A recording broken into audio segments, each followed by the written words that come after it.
So, there you go. 27th. 27th of November, 2023. And horror is being enacted across the world. You've got the Gaza situation. The Gaza horror show. And you've still got Ukraine. That's still ongoing. Yeah, fucking Ukraine. Oh, yeah. Forgot all about that. Forgot all about Zelensky and his... and that fucking pantomime.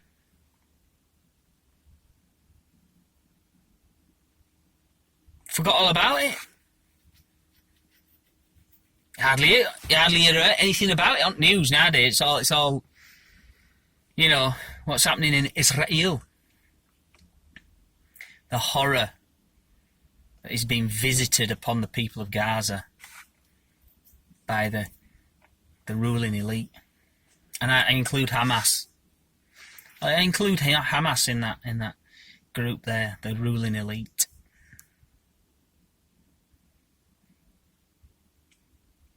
The horror show. People who live in a world of horror. The little people. The minions.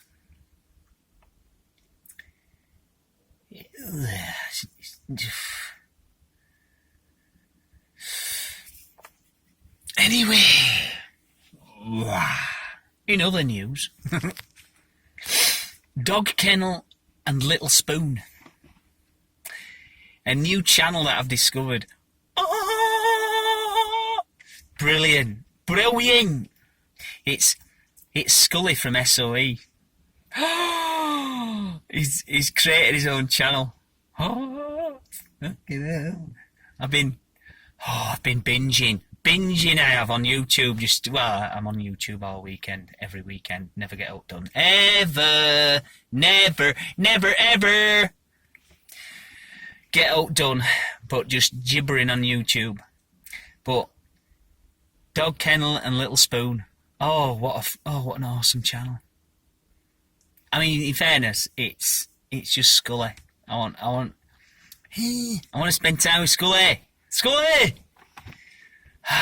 What a guy, what a geezer.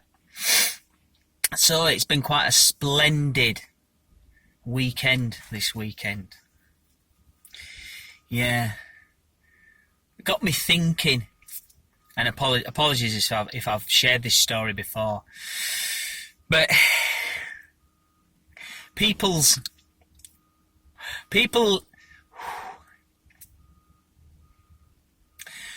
who live in the sugar-coated topping world, as popularised by Blade. The world you live in is a sugar-coated topping. There's another world beneath it. The real world. And people who live in that sugar-coated topping world, they very rarely have the capacity to make the transition to the real world. It fucks them up. I personally have seen this with my own eyes. I've clapped my own mince pies on it. Years ago, over 40 years ago, I bet. Over 40 years ago, I was at little school, junior and infant school, and it was one of them occasions where, you know, teachers know to do is not to teachers. Back in old days when we didn't, you know, when they didn't even, when they weren't even fucking pretending to teach us out at school. And it's one of them lessons where it's, you know, anybody got any parlour tricks they'd like to show the class and all that. I think the teacher even ran it as this wouldn't happen nowadays. You know what I mean? Like, two teams, boys against girls, blah blah blah. Little parlour tricks or what have you. See who's best. But end at session we're going to have a winner, and more importantly, we're going to have some losers. Oh. Anyway, yeah, there were different people got up and did different shit. And then this girl got up. And at the time, there were this, it was like a baton. It was a toy. It was like a twirly baton that, you know, like a cheerleader's baton. And it was this toy you could buy. And halfway along it, there was a little bit of nylon thread that went to like a ring that you could slip on your finger, so you could do you could put the ring on your finger, and then you're suspending the baton by its midpoint, so that'd assist you in doing, you know, fancy little twirls and this and that and what have you.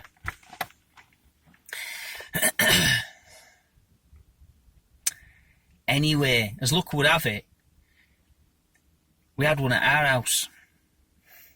So I'd been fannying about with it at home and that. That's nice. Well, this girl gets up and she does a routine, and this routine was spot on. It was fucking brilliant, you know. It was lovely. And girls were like, "Wee, we're going to score some points here. This is brilliant. Fucking hell, she's done well with that." And I was looking at her thinking, yeah, she's done well as that. But I can do that. And so I can do that. Now, I need to get you to understand one thing.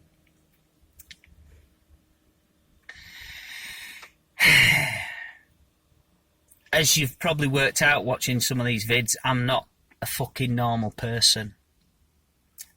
I've not come or led a normal life, right? And that was evident back at school. Fucking Danny. Fat kid. I want it fat kids. You can't have fat kids nowadays. You can't. Oh, fat kid.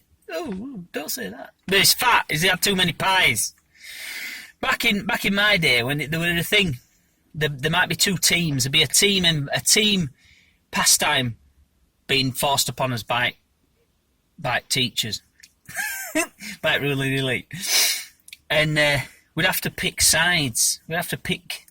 They'd pick two popular kids, and then these two kids would have to pick the teams. So every fucker would be lined up, and these two kids would take it in turns to go down line and pick who they wanted on their team. And I was always in the group. There were only me and a couple of others, if that, who'd, you know, we'd be last to get picked. But fat kids, nobody wants them. Nobody wants us cunts on their team. No cunt wants us cunts on their fucking team. So, I'm in that group pretty much throughout school. Right? Unpopular kids. I can't be arsed playing popularity games. Fuck you. Nah. Bollocks to it. Bollocks to your narrative. I mean, I didn't know what narrative was back then. Do you know what I mean? But anyway, so that's me. Just to set the stage here for this baton twirling caper that was about to ensue. So this girl had done her routine, and she had a fucking good routine. She put some effort in. She'd done well. I get up and I basically mimic her entire routine. And not only that, I think I threw in a high kick. You know, I threw in a high kick and had the baton go under my leg and all that. And fucking hell. The class erupted in, the boys have won that one. You know, it wasn't a judge's decision.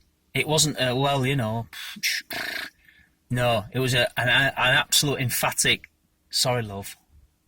Sorry, girl. You've lost. Not only have you lost, you've been ground into dust under the jackboot of failure by Fat Boy. And I mean, me personally, I got no, because she burst into tears, the poor girl. You know, she was in my world of shitheads and failure and unpopularity. And, you know, I mean, at the time, I got no pleasure from it, because I saw the absolute pain and anguish that she was suffering, real suffering, and I don't, you know, I'm not trying to make light of it. Ooh, you need to make light of that, motherfucker. And I'll always remember that. a complete, like, oh, she suddenly, yeah, welcome to a world of shit. Yeah. They were amazing.